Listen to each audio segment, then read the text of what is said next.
The withdrawn item. It's 11:47 p.m. and my phone just made a sound it's never made before. Not a text, not an email. A little ping. Soft, almost polite. I picked it up. One notification. From a shopping app I hadn't opened in probably 2 years. It said, "Your order is ready for collection." I hadn't ordered anything. I opened the app, and there it was, right at the top of my order history. A cot. A baby's cot. With 3 words stamped across the listing in red. Withdrawn. Do not collect. Stay with me, because it gets so much worse than this. Okay, let me back up. My name doesn't matter for this story. What matters is the app. It's one of those big catalog stores. You order online, you drive to the store, someone hands you a box through a little hatch. You don't even have to speak to anyone. I never really used that app. It wasn't mine. It was my sister's. My sister passed away 4 years ago. I won't go into how. Some things a family just doesn't talk about. Even at the funeral. Especially at the funeral. After she died, I inherited a lot of small things. Her email logins, her loyalty cards. That app was just one of maybe 15 accounts I quietly took over, so I wouldn't have to cancel a dozen subscriptions during the worst month of my life. I never changed the password. I never even looked at the order history. Why would I? It was just hers. A ghost folder on my phone I forgot I had. Until that ping. Until that called. I stared at the screen for a long time. Order date? Today. Collection time? Today. Store location? A branch across town I've never even been to. But I was home all night. I never left my apartment. So who collected it? I did the normal thing. I figured it was a glitch. A ghost order stuck in the system from years ago, somehow refreshing itself. I deleted it from the history. Gone. Clean. Like it was never there. I actually felt kind of proud of myself. Handled it, moved on, made a cup of tea, went to bed. She said later that her hands were shaking so bad she could barely hold the clipboard. So she did something she wasn't supposed to do. She went straight to her director's office and asked for one more chance. Not for adoption, just for time. Her director said no. Too much liability. A wolf mix that size, with no clear temperament test passed? If something went wrong, the shelter could get shut down completely.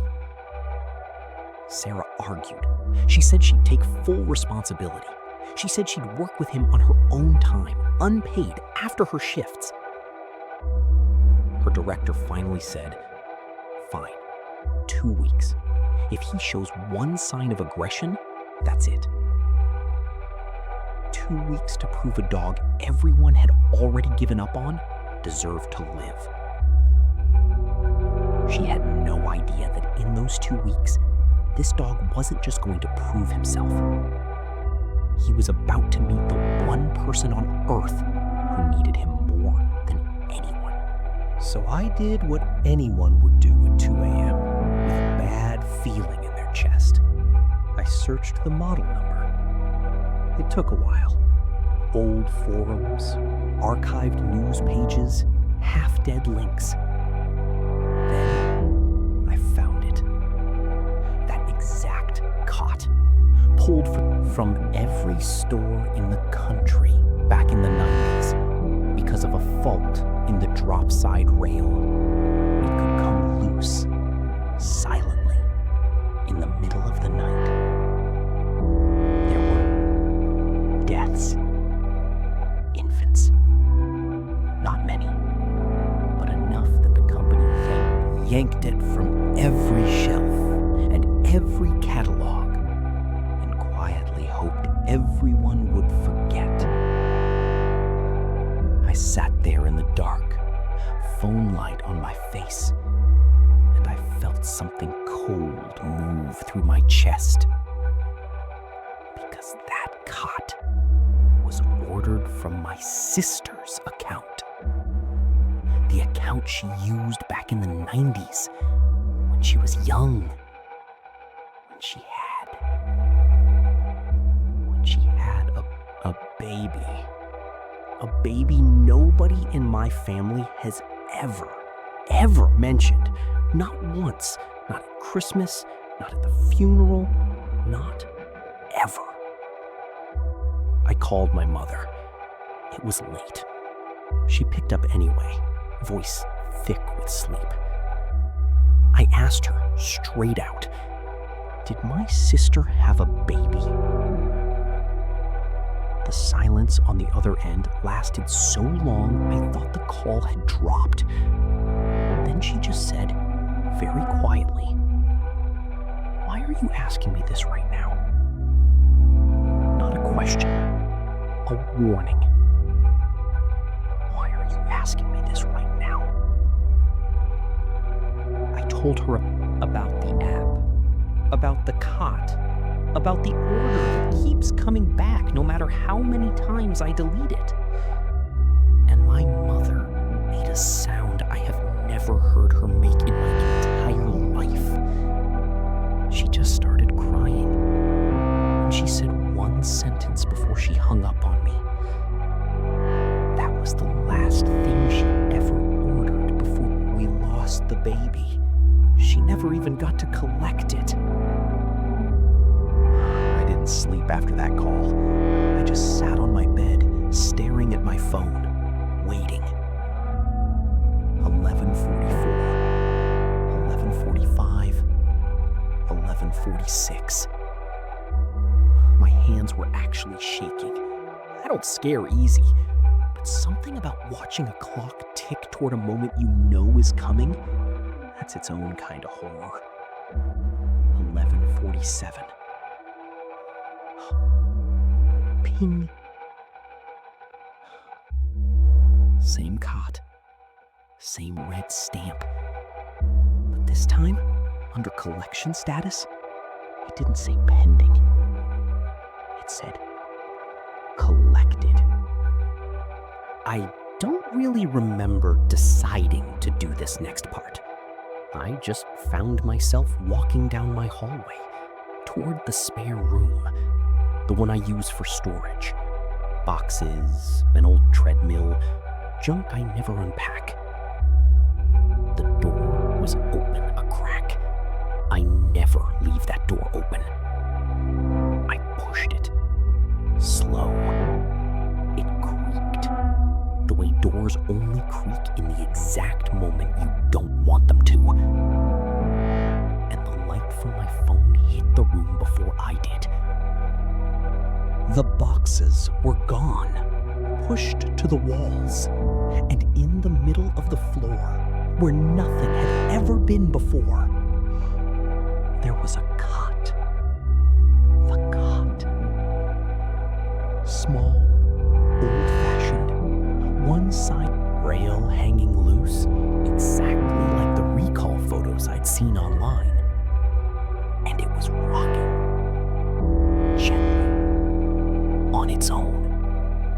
Like something inside it had just shifted its weight. I want to tell you I ran. That would be the smart thing.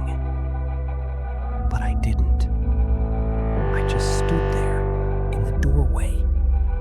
watching that cot rock back and forth in the dark. And I understood something all at once.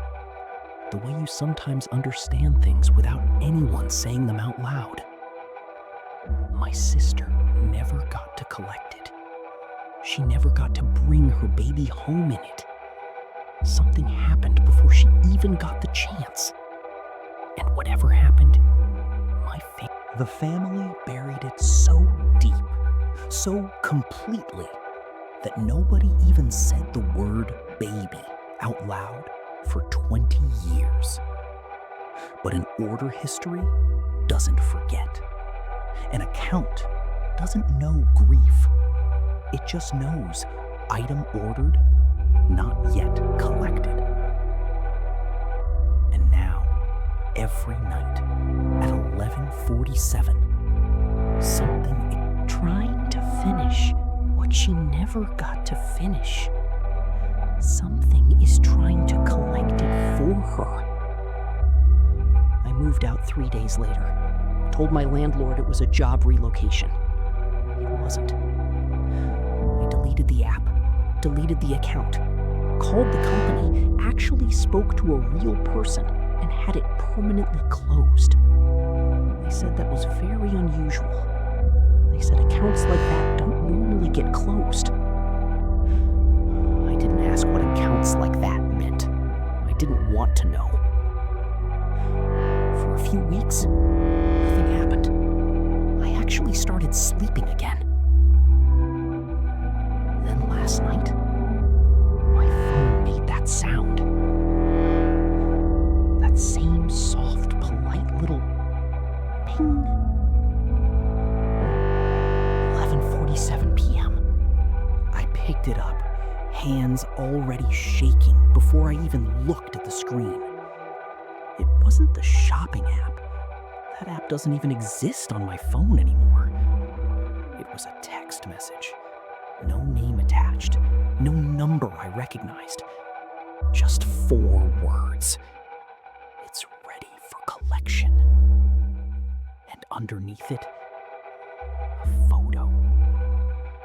My spare room in my new apartment, the one I haven't unpacked yet, with a cot already sitting in the middle of the floor. If your phone ever pings at 11:47,